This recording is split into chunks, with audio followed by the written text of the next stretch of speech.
तो मुझे लगता है कि राजनीतिक अगर मैं अपने करियर की बात करूं तो शायद मैं जिस राजनीति पार्टी से जुड़ी हुई हूं तो हर प्रदेश के हर जिले में हमारे काम हो रहे हैं। महिलाओं को जब तक अपने अधिकारों के बारे में जानकारी नहीं होगी तब तक वो आसानी से आगे नहीं बढ़ पाएंगी। दूसरा, अपनी शिक्षा पर ध्यान देना चाहिए ज़रूर।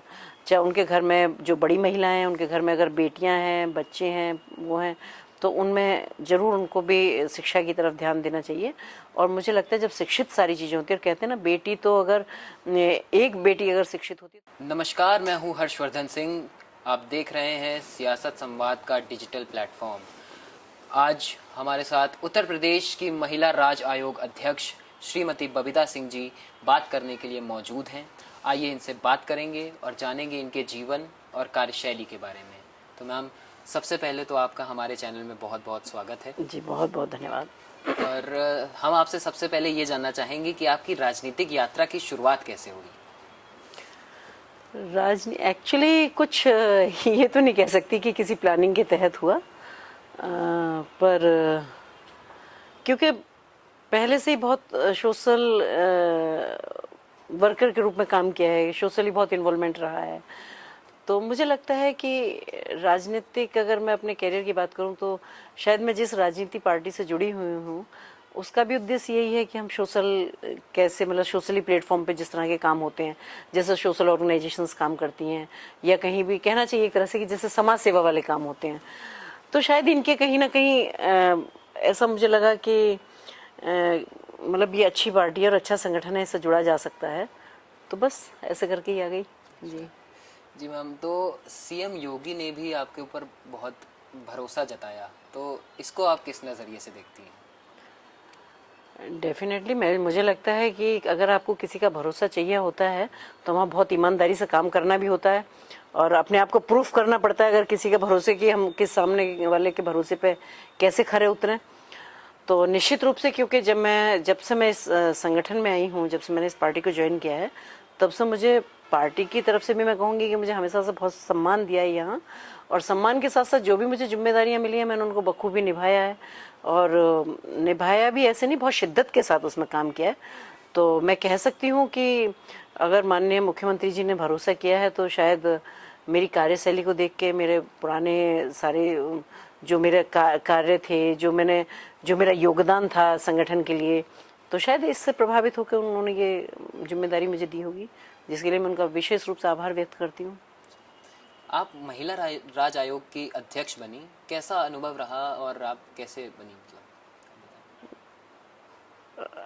कैसे बनी तो ये तो संगठन का निर्णय था, जैसा भी उन्होंने सोचा या जो भी था, बट अनुभव मेरा बहुत अच्छा रहा, इसलिए क्योंकि मुझे अपने मनपसंद का ये फील्ड मिला। मैं चाहती थी कि मैं महिलाओं के लिए कुछ करूं, और उसकी वजह से ये था कि मुझे लगता था कि मुझे क्या करना चाहिए, क्योंकि मैं पहले भी महिला मोर्चा में काम किया है मैंने, और वैसे भी देखा जाए तो मुझे लगता है कि सोशली प्लेटफॉर्म पे भी जितना मैंने काम किया वो महिलाओं के लिए बहुत काम किया है। तो अब निश्चित रूप से कि मुझे अगर इतना बड़ा पद मिला है तो महिलाओं के लिए मेरे पास बहुत सारी काम करने के लिए बहुत सारी अपॉर्चुनिटी हैं कि मैं उनको कैसे उनको आत्मनिर्भर बनाने में, उनको शिक्षित बनाने में, उनको आगे बढ़ाने में, उनको अपने आप में आत्मनिर्भर बनाने में मैं कैसे उनका योगदान कर सकती हूँ। तो ये एक बहुत बड़ी अपॉर्चुनिटी मुझे संगठन की तरफ से मिली है, तो मुझे बहुत अच्छा लगा। संगठन में मतलब आपने कुछ कार्य ऐसे किए हो जिससे संगठन प्रसन्न हुआ हो?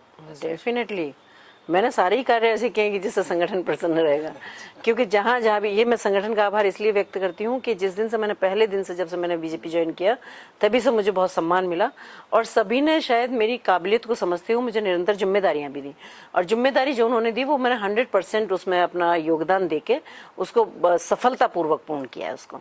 तो निश्चित रूप से मैं तो ये कहूँगी कि मैंने जो भी काम किए हैं वो उस जो भी मुझे जिम्मेदारी मिली है वो उस लेवल पे जाके मैंने काम किए हैं कि जहाँ 100%, मतलब मैं 101% कह सकती हूँ कि जहाँ मुझे हर काम में सफलता मिली है। जी। आपके अनुसार ग्रामीण महिलाओं की आज के समय में क्या सबसे बड़ी समस्या होगी है इसके? देखिए, ग्रामीण महिलाओं की अगर बात की जाए तो पहले तो समस्या थी, लेकिन अब मुझे लगता है कि इस सरकार में, जब से ये सरकार बनी है, अगर उत्तर प्रदेश की बात करूं तो या केंद्र सरकार की बात करूं, मैं दोनों सरकारों की बात कर सकती हूं, तो मुझे लगता है कि अब ग्रामीण में भी उतनी समस्याएं नहीं है। अब जो समस्याएं हैं वो ये समस्या है कि महिलाओं को खुद में भी अपने आत्मनिर्भर बनने के लिए, अपने आप को शिक्षित करने के लिए, अपने अधिकारों को जानने के लिए उसमें खुद को भी थोड़ा प्रयास करना पड़ेगा। अदरवाइज तो बाकी तो संगठन की तरफ से या हमारी तरफ से ये सारे प्रयास हो ही रहे हैं, क्योंकि अब अप्रोच भी बहुत इजी है, ऐसा नहीं है कि कहीं कुछ नहीं है। दूसरा ये है कि अब योजनाएं इतनी हैं तो थोड़ी उसके लिए जानकारी जरूरी है। थोड़े से अगर वो खुद भी प्रयास करें और बाकी तो सबके माध्यम से किए ही जा रहे हैं, तो मुझे लगता है कि अब उतनी समस्याएं नहीं है गाँव में भी। आपके मतलब आपके अनुसार आपने ऐसा कौन सी योजना या अभियान चलाया था महिला सशक्तिकरण को लेके, एक महत्वपूर्ण अभियान या योजना? नहीं, देखिए क्या है कि महिला सशक्तिकरण को लेके ये केंद्र सरकार और प्रदेश सरकार दोनों की बहुत ज़्यादा सारी योजनाएं हैं। हमारा काम है कि हम इन योजनाओं को, हर जरूरतमंद महिला तक इन योजनाओं को पहुंचना चाहिए। वो काम हमारी टीम पूरी बखूबी से कर रही है। इसके लिए मैं कह सकती हूँ कि आज तहसील लेवल पे और ब्लॉक लेवल पे जाकर महिला आयोग काम कर रहा है, जो कभी पहले नहीं हुए। तो मैं, क्योंकि जब इतनी सारी योजनाएं हैं, अगर हम उन योजनाओं को ही ढंग से नीचे तक उतार लेते हैं, हालांकि उसमें चाहे वो प्रशासन की बात की जाए तो वो भी लगे हुए हैं, संगठन और पार्टियों की बात की जाए तो उनके भी कार्यकर्ता सभी इसमें लगे हुए हैं, लेकिन महिला आयोग भी लगा हुआ है। क्योंकि हम कह सकते हैं, क्योंकि जैसा हमारी योजनाएं हैं जो भी हैं और हमें लाभ दिलाना होता है, तो वहाँ से संबंधित अधिकारी भी आसानी से आ जाते हैं और वहाँ साथ के साथ हम कैंप लगा के उनको लाभ भी दिलवा देते हैं। तो हमारा एक ये बहुत अच्छा सिस्टम चल रहा है कि जिसको हमने पंचायत पे भी और ब्लॉक लेवल पे भी हमने नीचे उतारा हुआ है इसको। मैम, आपके विभाग में आपने महिलाओं की सुरक्षा और शिक्षा के लिए क्या कदम उठाया है अभी तक, और आप क्या ऐसा कोई कदम उठाने जा रही हैं? देखिए, शिक्षा और सुरक्षा पे भी हमने बहुत सारे कदम उठाए हैं वैसे तो, पर मैं फिर भी यही कहूँगी कि सुरक्षा की दृष्टि से भी हमारा काम है अवेयर करना, क्योंकि सुरक्षा भी इतनी इजी है अब। जैसे कई सारे नंबर हैं, जैसे क्या है वो 112 है, 110 है और 1090 है। ये ऐसे 5-7 नंबर हैं कि अगर महिलाओं के पास वो नंबर और उनकी जानकारी भी हो जाए तो मुझे लगता है कि उनको कहीं भी ऐसी परेशानी नहीं आएगी कि अगर वो, उनको कुछ परेशानी है उस वक्त वो कहीं गिरी हुई है या कोई बात है, तो वो अगर इन नंबरों पे कॉल करेंगी तो वो हर 15 मिनट में या 10 मिनट में उनके पास सुविधाएं पहुंच जाएंगी। तो ये बहुत अच्छी योजना है सारी। तो आपके अनुसार आपको क्या लगता है कि जो महिलाएं हैं वो राजनीतिक रूप से पहले के समय से और आज के समय में क्या वो बेनिफिट्स कर रही हैं या फिर वो ग्रो कर चुकी हैं सच? देखिए, पहले के समय में और अब के समय में राजनीतिक महिलाओं में बहुत फर्क आया है। पहले अगर सुरक्षा की दृष्टि से देखा जाए तो बिल्कुल असुरक्षित माहौल था उत्तर प्रदेश में। पहले महिलाएं राजनीति तो बेचारी क्या करती थी, वो पढ़ने वढ़ने के लिए भी बच्चियां नहीं निकल पाती थी, नौकरी पैसे के लिए भी वो नहीं जा पाती थी, अपनी बात रखने के लिए किसी उनके पास सुविधाएं नहीं थी। आज हम ये कह सकते हैं कि आज इतना सुरक्षित वातावरण है, और केंद्र सरकार या उत्तर प्रदेश सरकार की, मैं दोनों की बात करती हूँ, कि आज महिला सशक्तिकरण पर जो काम हो रहा है उसमें महिलाएं सशक्त हो रही हैं। चाहे वो राजनीतिक क्षेत्र हैं, चाहे वो औद्योगिक क्षेत्र हैं, चाहे वो कृषि वाले क्षेत्र हैं, चाहे वो स्पोर्ट्स वाले हैं, चाहे वो जॉब के हैं, बहुत सारी अपॉर्चुनिटियां आजकल महिलाओं के लिए हैं। तो क्योंकि महिला सशक्तिकरण का दौर है तो महिलाएं सशक्त तो बन ही रही हैं। दूसरा मैं कहूँ, क्योंकि अब इस वक्त इतनी सुरक्षित हैं महिलाएं कि अब देखिए बेटी, पहले मैं आपको बताऊँ, हमारे माननीय प्रधानमंत्री जी जब प्रधानमंत्री की शपथ ली थी उन्होंने 2014 में, तो एक नारा दिया था उन्होंने कि बेटी बचाओ और बेटी पढ़ाओ, ये उनका स्लोगन था। क्यों था? क्योंकि पहले बेटियों को ही नहीं बचाया जाता था, गर्भ में मार दी जाती थी। फिर उन्होंने जब ये दिया तो उनका रीज़न ये था कि भाई बेटी, अब बेटी बच भी रही हैं, बेटी पढ़ भी रही हैं और बेटी बढ़ भी रही हैं। क्योंकि पहले बहुत सारी चीज़ें ऐसी थी कि बेटियां सुरक्षित नहीं थी। जब सुरक्षित नहीं थी तो बेटियों को पढ़ने की तो बात ही नहीं होती थी, जब, क्योंकि सुरक्षा की दृष्टि से ही नहीं निकाला जाता। दूसरा, पहले दहेज प्रथा इतनी थी। अब हम अगर उत्तर प्रदेश सरकार की बात करें तो उन्होंने गर्भ में बेटियों को आने से लेके और बुढ़ापे तक की वो व्यवस्था की हुई है। चाहे वो पैदा होने पे है उनकी कन्या सुमंगला योजना जैसी हैं, चाहे वो विवाह संबंधित सामूहिक विवाह योजना है, चाहे वो वृद्धा पेंशन है, और रोजगार के इसमें भी इतने सारे स्किल प्रोग्राम इनके चलते रहते हैं कि जिनमें चाहें तो वो महिलाएं, जो बच्चियां हैं, जो वो हैं, तो पढ़ाई लिखाई करके सब अपने आप इंडिपेंडेंट हो सकती हैं। तो निश्चित रूप से मुझे लगता है कि एक बहुत अच्छा माहौल है। तो बदलाव तो 100% आया ही है और महिलाएं अपने आप को बहुत स्ट्रॉन्ग, मजबूत बहुत अपना आपको फील करने लगी हैं। तो चाहे वो राजनीतिक क्षेत्र है, चाहे जो भी है, तो राजनीतिक क्षेत्र में भी निश्चित रूप से बढ़ ही रही हैं महिलाएं। अब उनको लग रहा है कि भाई उनको अपॉर्चुनिटी मिलने वाली है। दूसरा एक और है कि अभी आपने देखा होगा कि 33% आरक्षण महिलाओं के लिए राजनीतिक, तो ये भी एक बहुत बड़ी अपॉर्चुनिटी है। क्योंकि पहले हम जब छोटे थे तो सुनते थे कि भाई 33% आरक्षण आएगा। अब मैं कहूँगी कि आदरणीय प्रधानमंत्री जी ने उसको भी ले आए, 33% आरक्षण को भी। तो हम महिलाओं के लिए और भी ज़्यादा अपॉर्चुनिटी बढ़ गई हैं। तो निश्चित रूप से महिलाएं आ भी रही हैं और अच्छे काम भी कर रही हैं। मैम, महिला मोर्चा की भूमिका एक राजनीतिक पार्टी के भीतर कैसी होती है? देखिए, अगर राजनीतिक पार्टी, क्योंकि मैं महिला मोर्चा की उपाध्यक्ष भी हूँ अभी, जी। तो महिला मोर्चा, क्योंकि वो महिलाओं से संबंधित काम है और उनका भी मेन काम यही है कि भाई हम महिलाओं को कैसे, उनका आत्मसम्मान कैसे उनका बरकरार रहे, उनको हम शिक्षा के उसमें हो, या उनको जो जितनी सारी योजनाएं उनके तहत हम उनको लाभ दिला सकें। और जो भी महिलाओं से संबंधित काम है, या महिलाओं के अधिकारों के बारे में उनको जानकारी दें, महिलाएं कैसे आगे राजनीतिक क्षेत्र में बढ़ सकती हैं, हम उनको ये जानकारी दें, महिलाओं को सशक्त बनाने में महिलाओं की खुद की भूमिका क्या हो सकती है, ये उनको जानकारी दें।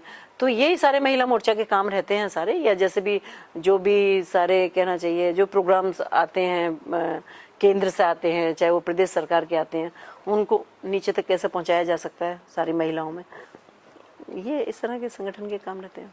जी मैम, आपकी टीम किन किन मुद्दों को लेकर प्राथमिकता से काम कर रही है इस समय? हमारी टीम तो महिला सशक्तिकरण पे काम कर रही है कि महिलाओं को हम स्वस्थ कैसे रख सकते हैं, महिलाओं को हम शिक्षित कैसे बना सकते हैं, महिलाओं को हम आत्मनिर्भर कैसे बना सकते हैं, महिलाएं हमारी कैसे परिपूर्ण, जैसा कहना चाहिए, एक परिपूर्ण महिला के रूप में, जो एक सशक्त नारी के रूप में, भारतीय नारी के रूप में निकल के आए।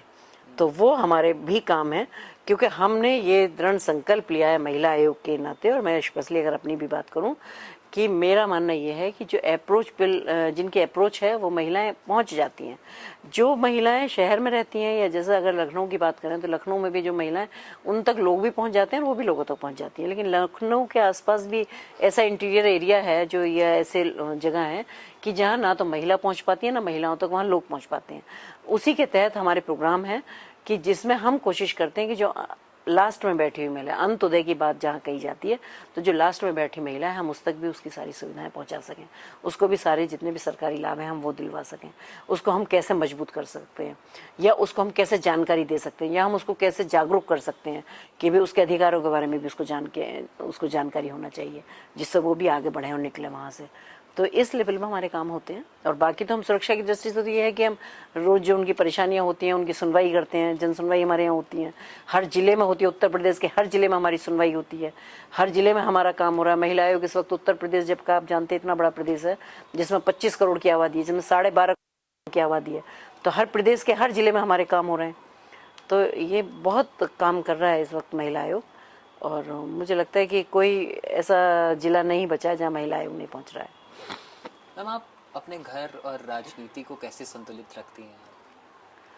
हाँ, बस ये ईश्वर की कृपा ही कहूँगी कि मुझे तो कभी कुछ परेशानी नहीं आई, क्योंकि बहुत दिन से काम कर भी रही हूँ। पहले भारतीय जनता पार्टी में भी कर रही थी, अब आयोग में आ गई। उससे पहले मैं सोशली भी बहुत इन्वॉल्वमेंट था मेरा, पर कभी नहीं आई कि सब मैनेज हो जाता है। जब मेरे को लगता है जब सोच अच्छी होती है ना, तो ईश्वर भी साथ देते हैं और सारे काम सब अच्छे अच्छे होते चले जाते हैं। तो इसलिए मैं बहुत खुश हूँ, मेरा परिवार भी बहुत खुश है और हम सब कुछ बहुत वेल सेटल हो रहे हैं। मैम, आपके कार्यकाल को अगर देखा जाए तो उसमें सबसे ज़्यादा कठिन पल कौन से थे? उससे आपने कैसे डील किया और उससे आपने क्या सीखा? सच देखिए, मैं कहूँगी कि या तो मैं कुछ कठिन मानती नहीं हूँ, क्योंकि मैं हर चैलेंज को बहुत इजीली स्वीकार करती हूँ, इसलिए मुझे नहीं लगा। बाकी मुझे कभी ऐसा नहीं लगा कि मेरे सामने कोई ऐसी परिस्थिति बनी हो कि भाई जिसको मैं ये कहूँ कि यार अब मैं कैसे काम करूँगी। पता नहीं क्या बात है, मैं हर परिस्थिति में काम करने के लिए तैयार रहती हूँ और मुझे हर परिस्थिति में लगता है अरे ये मैं कर लूँगी, और वो हो भी जाता है ना। तो शायद ये मेरी सोच का फ़र्क है कि मैंने कभी इस चीज़ को ये समझा ही नहीं कि ये मैं नहीं कर सकती हूँ, या कभी यार ये तो बहुत टफ है, या ऐसे ऐसे मुझे कभी लगा नहीं, सब होता चला जाता है। एक आखिरी सवाल हम आपसे यही पूछना चाहेंगे कि आप आने वाली पीढ़ी की महिलाओं को क्या संदेश देना चाहेंगी, या जो महिलाएं अभी आपको देख रही हैं उन्हें आप क्या संदेश देना चाहेंगे? देखिए, मैं तो यही संदेश दूंगी कि महिलाओं को अपने थोड़े अधिकारों के बारे में जानकारी होना चाहिए। महिलाओं को जब तक अपने अधिकारों के बारे में जानकारी नहीं होगी तब तक वो आसानी से आगे नहीं बढ़ पाएंगी। दूसरा, अपनी शिक्षा पर ध्यान देना चाहिए ज़रूर। चाहे उनके घर में जो बड़ी महिलाएं हैं, उनके घर में अगर बेटियां हैं, बच्चे हैं, वो हैं, तो उनमें ज़रूर उनको भी शिक्षा की तरफ ध्यान देना चाहिए।